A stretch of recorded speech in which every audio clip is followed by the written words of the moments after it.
Welcome to Pratap classes. दोस्तों, Pratap classes के YouTube channel पर आपका स्वागत है। आज है 18 अप्रैल 2023 और 18 अप्रैल 2023 के जितने भी इंडिया और वर्ल्ड के जो करंट अफेयर्स के क्वेश्चन बनते हैं, आज उनका हम डिस्कशन करेंगे। पूरा वीडियो ध्यान से देखना और लास्ट में आपसे क्वेश्चन पूछूंगा जिनके जवाब आपको कॉमेंट बॉक्स में देना होगा। आज अपने चर्चा करेंगे नंदिनी गुप्ता ने फेमिनी मिस इंडिया 2023 का खिताब इन्होंने जीत लिया है और वर्ष 2022-23 में भारत का सबसे बड़ा व्यापारिक साझेदार देश कौन सा बना है और बारिश की निगरानी के लिए मौसम उपग्रह लॉन्च किया गया, इनकी आज हम चर्चा करेंगे। तो डेली आपको ताजा अपडेट के साथ लेटेस्ट न्यूज के साथ सुबह 6 बजे मेरी लाइव क्लास आपको मिलती है, जो हर एक एग्जाम के लिए जैसे SSC, CGL, bank, UPSC, MTSC, Delhi police, ईओआरओ, राजस्थान पुलिस, सूचना सहायक, सीटी फॉर ऑल एग्जाम के लिए आपके लिए डेली आपको करंट अफेयर्स की मेरी क्लास मिलती है, तो शानदार तरीके से। तो सभी विद्यार्थी एक बार वीडियो को लाइक कर दें, शेयर कर दें और जो भी विद्यार्थी हमारे चैनल पर नहीं है जरूर आप चैनल को सब्सक्राइब करें और इसके पास बेल आइकन का घंटा दबाएं ताकि हम जैसे वीडियो अपलोड करें उसका नोटिफिकेशन आप तक पहुंच जाएगा। तो सबसे पहले हम करते हैं कल के क्वेश्चनों को रिवाइज। हाल ही में किस व्यक्ति को business leader of the decade पुरस्कार प्रदान किया गया? तो ये दिया गया है कुमार मंगलम बिड़ला को। हाल ही में भारत के किस राज्य के मुख्यमंत्री सबसे अधिक संपत्ति वाले मुख्यमंत्री बन चुके हैं, यानी कि सबसे धनी व्यक्ति बन चुके हैं? आंध्र प्रदेश के मुख्यमंत्री हैं वाईएस जगनमोहन रेड्डी। और दुनिया के 100 सबसे प्रभावशाली लोगों में कौन से दो बॉलीवुड अभिनेता शामिल हुए? एक तो एस राजामौली और दूसरे हैं शाहरुख खान, इन दोनों को शामिल किया गया। और भारत गौरव प्लेटर ट्रेन को किस शहर में हरी झंडी दिखाकर रवाना किया गया? तो ये किया गया है नई दिल्ली में। अगला, किस राज्य के मुख्यमंत्री ने हैदराबाद में 125 फीट ऊंची अंबेडकर प्रतिमा का अनावरण किया? ये किया है तेलंगाना के मुख्यमंत्री ने। और किस देश की नौसेना को पहला aircraft carrier unmanned air wing कमान विमान वाहक पोत मिला? ये मिला है तुर्की की नौसेना को।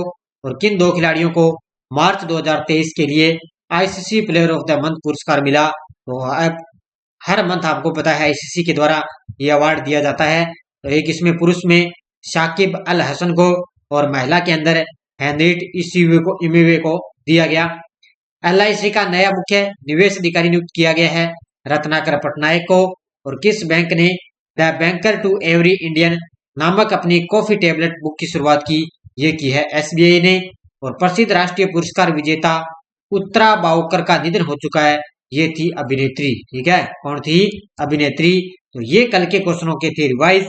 शानदार तरीके से आपको लगातार मेरी क्लासें मिल रही है और आज आशा करते हैं आज आपके सामने ईओ और आरओ एग्जाम के लिए करंट अफेयर्स की जो रिवीजन क्लास आएगी शाम को, वो आपके लिए एक डिजिटल पैनल के माध्यम से मैं आपके सामने आज क्लास लेकर आऊंगा। शाम को 6 बजे या 7 बजे आपको टेलीग्राम पर इसकी सूचना मिल जाएगी, वो क्लास आपको शाम को मिलेगी।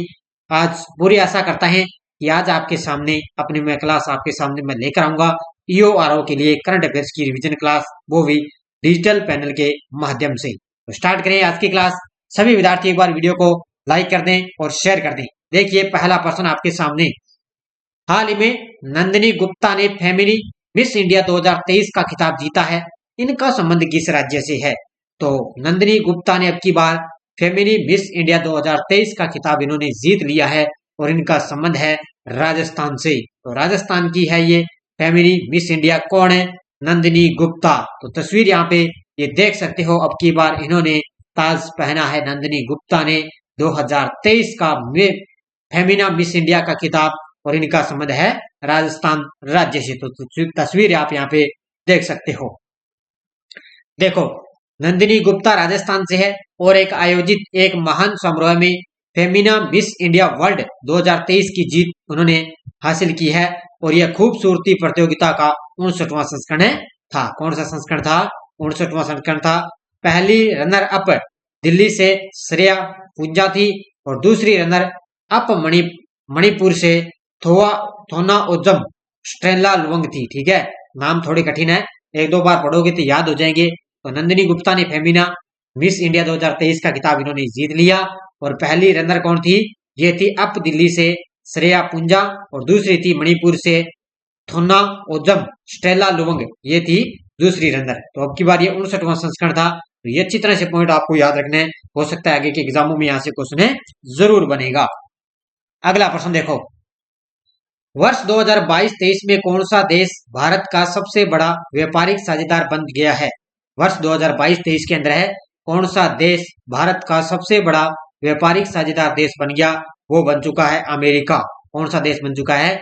अमेरिका देश भारत का सबसे बड़ा व्यापारिक साझेदार बन चुका है। और 2 नंबर पे स्थान आता है चीन का। ठीक है, किसका स्थान आता है? 2 नंबर पे चीन का स्थान आता है। देखो, अमेरिका बीते वित्त वर्ष 2022-23 के अंदर भारत का सबसे बड़ा व्यापारिक साझेदार बन चुका है। दोनों देशों के बीच इस दौरान 128.55 अरब डॉलर का व्यापार हुआ है। इनकी दोनों देशों के बीच में सबसे ज्यादा 128.55 अरब डॉलर का इन दोनों के बीच में व्यापार हुआ है। अमेरिका के बाद चीन दूसरे स्थान पर सबसे बड़ा व्यापारिक साझेदार बन चुका है। तो पहले स्थान पर अमेरिका है और दूसरे स्थान पर चीन का स्थान आता है। नेक्स्ट, हाल ही में किस भारतीय अमेरिकी को प्रवासी भारतीय सम्मान प्रदान किया गया है? ऐसे कौन से भारतीय अमेरिकी है जिनको प्रवासी भारतीय सम्मान प्रदान किया गया है? और उनका नाम है राज सुब्रमण्यम। ठीक है, कौन है? राज सुब्रमण्यम को, ये है भारतीय अमेरिकी, इनको प्रवासी भारतीय सम्मान प्रदान किया गया है। और ये तस्वीर यहाँ पे आप देख सकते हो, ये है राज सुब्रमण्यम और इनके साथ ये खड़े हैं। आपको पता है, ये है, ध्यान रखना, अमेरिका के अंदर भारत के राजदूत है ये तरनजीत सिंह संधू। इनके द्वारा इनको ये सम्मान इनको प्रदान किया गया कि इनको ये दिया गया है, राज सुब्रमण्यम को प्रदान किया गया है। देखो, मुख्य तथ्य है, वैश्विक परिवहन दिग्गज फेडेक्स के सीईओ हैं ये। और भारतीय अमेरिकी राज सुब्रमण्यम को प्रतिष्ठित प्रवासी भारतीय सम्मान प्रदान किया गया है। यह भारतीय मूल के व्यक्तियों को भारत द्वारा दिया जाने वाला सर्वोच्च नागरिक पुरस्कार है। कौन सा है? यानी कि भारतीय मूल के व्यक्तियों को भारत द्वारा दिया जाने वाला सर्वोच्च नागरिक ये पुरस्कार है। अमेरिका में भारत के राजदूत तरनजीत सिंह संधू ने इंडिया हाउस में आयोजित समारोह के अंदर 55 वर्षीय सुब्रमण्यम को यह सम्मान प्रदान किया है। तो ये एक पॉइंट आपके लिए शानदार है, अच्छी तरह से आपको इसको याद रखना है। नेक्स्ट है, पुरुषोत्तम रूपाला ने पशु महामारी तैयारी पहल यानी कि APPI का शुभारंभ किस शहर से किया है? तो हमारे जो पशुपालन मंत्री हैं पुरुषोत्तम रूपाला, उन्होंने पशु महामारी तैयारी पहल APPI का शुभारंभ किया है नई दिल्ली से। कहां से किया है? नई दिल्ली से इन्होंने शुभारंभ किया है। देखो, 14 अप्रैल 2023 को मत्स्य पालन, पशुपालन और डेयरी के केंद्रीय मंत्री श्री पुरुषोत्तम रूपाला ने 2 महत्वपूर्ण पहलों, ठीक है, 2 महत्वपूर्ण पहलू, एक तो है पशु महामारी की तैयारी पहल APPI और एक है वन हेल्थ के लिए पशु स्वास्थ्य प्रणाली समर्थन यानी कि AHSSOH, ठीक है, परियोजना का शुभारंभ इन्होंने किया है। इन दोनों परियोजनाओं, 2 महत्वपूर्ण पहल है ये, इन दोनों पहलों का इन्होंने शुभारंभ किया। यह शुभारंभ भारत के राष्ट्रीय वन हेल्थ मिशन के तहत नई दिल्ली के इंडिया हैबिटेट सेंटर में किया गया और यह विश्व बैंक द्वारा वित्त पोषित होगा। इसके द्वारा होगा, ये विश्व बैंक के द्वारा इसको वित्त पोषित किया जाएगा। नई दिल्ली के अंदर इसका सेंटर के अंदर इसका शुभारंभ किया जा चुका है। अगला प्रश्न, हाल ही में अंतर्राष्ट्रीय उड़ान सुरक्षा मानकों में कौन सा देश शीर्ष स्थान पर बरकरार है?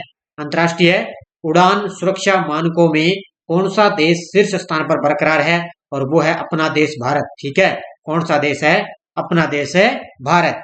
देखो, भारत की अंतर्राष्ट्रीय विमानन सुरक्षा मूल्यांकन रेटिंग को श्रेणी के एक रूप में पुनः पुष्टि इनको दी गई है। देश विमानन सुरक्षा निरीक्षण के लिए वैश्विक मानकों को पूरा करता है। तो ये एक पॉइंट आपको याद रखना है, इतना याद रखना है कि भारत है जो अंतर्राष्ट्रीय विमानन सुरक्षा मूल्यांकन रेटिंग के अंदर सबसे टॉप पर चल रहा है। किस देश ने बारिश की निगरानी के लिए मौसम उपग्रह लॉन्च किया है? किस देश ने बारिश की निगरानी के लिए मौसम उपग्रह लॉन्च किया? तो ये लॉन्च किया है चाइना देश ने।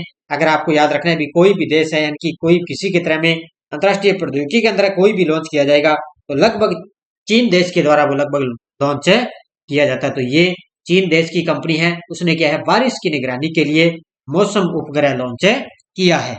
देखो, चीन ने रविवार को गंसू के उत्तर पश्चिम प्रांत में जियू कस्मोड्रोन से चांग जेंग 4B रॉकेट की मदद से फेंग्यून 3 उपग्रह का सफलतापूर्वक प्रक्षेपण किया है। अब ये नाम आपको याद रखना है, बस इतना ये, ठीक है। फेंग्यून 3, ये सीधे पूछा जा सकता है कि फेंग्यून 3 किसके द्वारा लॉन्च किया गया, तो ये चाइना के द्वारा लॉन्च किया गया है। फेंग्यून 3G पृथ्वी की निम्न कक्षा से संबंधित उपग्रह है ये, जिसे बारिश पर नजर रखने के लिए इसको तैयार है किया गया, यानी कि मौसम के उपग्रह बारिश के अंदर ये बताएगा किस तरह का मौसम है, इसलिए इसको उपग्रह के अंदर लॉन्च किया गया है। नेक्स्ट देखो, भारत द्वारा निर्मित बुज्जी ब्रिज का वर्चुअली उद्घाटन किसने किया है? भारत द्वारा निर्मित बुज्जी ब्रिज का वर्चुअली उद्घाटन किया है हमारे विदेश मंत्री एस जयशंकर के द्वारा। भारत द्वारा निर्मित बुज्जी ब्रिज का वर्चुअली उन्होंने उद्घाटन किया है। कहां पर है? वाराणसी उत्तर प्रदेश के अंदर हमारे विदेश मंत्री एस जयशंकर के द्वारा इसका उद्घाटन किया गया। देखो, डॉक्टर जयशंकर ने भारत द्वारा निर्मित बुज्जी, ठीक है, बुज्जी ब्रिज का वर्चुअली इन्होंने उद्घाटन किया है। 132 किलोमीटर के टिक्का बुज्जी नोवा सोफाला रोड प्रोजेक्ट का ये हिस्सा है और भारत द्वारा निर्मित इस ब्रिज का मोजाम्बिक और भारत के बीच दोस्ती और सहयोग का प्रतीक है। देश आपसे पूछे किसके बीच में है? भारत और मोजाम्बिक देश के बीच में इस सहयोग का ये प्रतीक है। ब्रिज का निर्माण किया गया है, जिसका उद्घाटन किया है डॉक्टर एस जयशंकर ने। इस बुज्जी ब्रिज का वर्चुअली उन्होंने उद्घाटन किया है। किस राज्य का बिहू नृत्य ने गिनीज वर्ल्ड रिकॉर्ड बनाया है? अब ये आपको पता होना चाहिए कि जो ये बिहू नृत्य है ये किस राज्य का है, यही से आपको पता चल सकता है, क्योंकि जीके की तरह भी ये क्वेश्चन आपके लिए बन सकता है। तो बिहू नृत्य है असम राज्य का, ठीक है, यानी कि असम राज्य का बिहू नृत्य ने गिनीज वर्ल्ड रिकॉर्ड बनाया है। देखो, असम ने एक ऐतिहासिक उपलब्धि हासिल की है, जिसमें वह Guinness book of world record में दर्ज हुआ है। उन्होंने एक स्थान पर लगभग 11,000 नृत्यकारों और ढोल वादकों के साथ पारंपरिक बिहू नृत्य का प्रदर्शन किया है, ठीक है। असम ने एक ऐतिहासिक उपलब्धि हासिल किया है, जिसने क्या है, Guinness book of world record में नाम दर्ज किया है। किसने? असम का बिहू नृत्य ने। 11,000 नृत्यकारों ढोलक के साथ उन्होंने बिहू नृत्य का प्रदर्शन किया है। अगला प्रश्न, आईपीएल में सबसे तेज 100 विकेट लेने वाले खिलाड़ी बने हैं। आईपीएल के अंदर 100 यानी कि सबसे तेज 100 विकेट लेने वाले खिलाड़ी बने हैं, जिनका नाम है कशिगो रबाडा, ठीक है। ऑप्शन नंबर डी कौन है? कशिगो रबाडा है। ये आईपीएल के अंदर सबसे तेज 100 विकेट लेने वाले खिलाड़ी बन चुके हैं। देखो, पंजाब किंग्स और गुजरात टाइटंस के बीच में आयोजित हुए मुकाबले में कंगिसो रबाडा ने एक महत्वपूर्ण उपलब्धि हासिल की। इन्होंने अपना 100वां विकेट भारतीय प्रीमियर लीग यानी कि आईपीएल के अंदर लिया है। यानी कि इन दोनों के बीच में यह मैच जो खेला गया था, पंजाब की किंग्स 11 पंजाब है और गुजरात टाइटंस के बीच में, तो इन दोनों के जब बीच में मैच खेला गया तब इन्होंने इस मैच में 100वां विकेट भारतीय आईपीएल के अंदर उन्होंने लिया है। किसने ये लिया है? कागिसो रबाडा ने एक महत्वपूर्ण उपलब्धि हासिल की है, यानी कि 100 विकेट लेने वाले ये पहले खिलाड़ी बन चुके हैं। पीडीएफ आपको टेलीग्राम पर मिल जाती है। वीडियो के डिस्क्रिप्शन में टेलीग्राम का लिंक दिया हुआ है, वहां जाकर इसकी पीडीएफ आप डाउनलोड कर सकते हो, या आप टेलीग्राम के ग्रुप पे जाओगे तो वहां पे आप प्रताप क्लासेस सर्च करोगे तो हमारे साथ लगभग इस ग्रुप में 10,000 से प्लस हमारे साथ विद्यार्थी जुड़े हुए हैं। कोई भी लिंक है, कोई भी सूचना है, वो आपकी सब पीडीएफ वगैरह है, वो आपको सब टेलीग्राम पर मिल जाती है। अब देखो आपके लिए question for you last video. हाल में सेबी ने 12 अप्रैल को अपना कौन सा स्थापना दिवस मनाया? तो ये बनाया है 35वां। बहुत सारे विद्यार्थियों ने मेरे साथ बड़े शानदार तरीके से जवाब देते हैं, उन सभी को हार्दिक शुभकामनाएं। और अब देखो आपके लिए क्वेश्चन फॉर यू, कौन सा देश पहली वैश्विक बौद्ध सम्मेलन की मेजबानी करेगा? कौन सा देश है पहली वैश्विक बौद्ध सम्मेलन की मेजबानी करेगा? तो इसका जवाब आपको कमेंट बॉक्स में देना है। और अब देखो आपके लिए यस्टरडे डोज क्या थी। जेबी विटो शक्ति का प्रयोग सर्वप्रथम किस राष्ट्रपति ने किया? ये किया था ज्ञानी जेल सिंह ने। और राष्ट्रपति के चुनाव में कौन कौन भाग ले सकते हैं? लोकसभा सदस्य, विधानसभा सदस्य और राज्यसभा सदस्य, ये राष्ट्रपति के चुनाव में भाग ले सकते हैं। और स्पेशल हमारी जो है प्रताप क्लासेस यूट्यूब चैनल पर आपको क्या है, शाम को 7 बजे 8 बजे हमारी साइंस की क्लास आती है। फिर आपको पता है पॉलिटिकल की भी क्लास आपकी आती है, राष्ट्रपति उसमें करवा दिया। फिर आपको पता है लगातार आपको वहां पर संविधान निर्माण से भी एक क्लास आपको करवा दी है। तो प्ले लिस्टें बनी हुई है, तो वहां अलग अलग जाकर आप ये सारी क्लासें आप आराम से देख सकते हो। भारत में मीठे पानी की सबसे बड़ी प्राकृतिक झील कौन सी है? तो वो है वुल्लर झील।